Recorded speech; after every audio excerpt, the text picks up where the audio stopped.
I was almost killed by a wannabe gangster.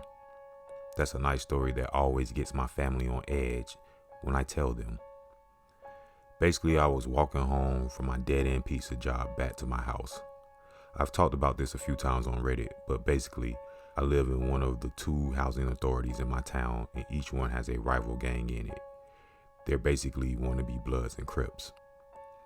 A few months before this happened, I was almost robbed by one of the girls who lived at the other authority.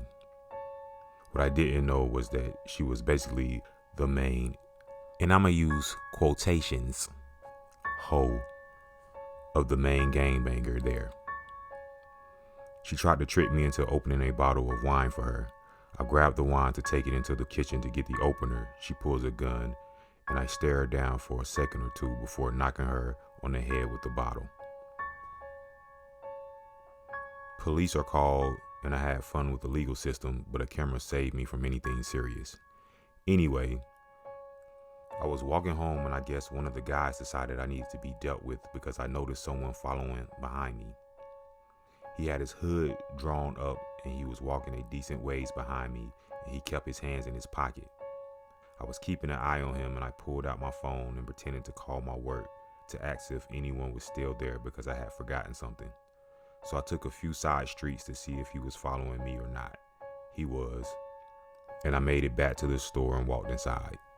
We called the police, and they showed up and took a statement and left, and I assumed that he had left too because of the police. My friend insists that he drives me home, but I declined as I had a knife on me. Stupid, I know, but I really hated having people go out of their way for me since it was like a 10-minute drive out the way due to traffic, and that I'd be alright.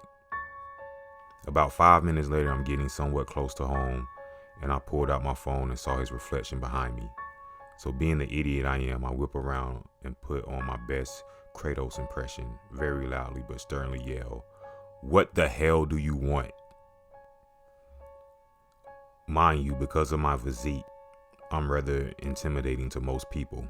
I guess I spooked him because he just turned around and darted in the other direction.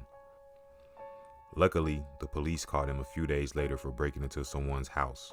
I heard through the grapevine that he always carried an illegal gun around and that he was going to kill me to become a full member of their little wannabe club.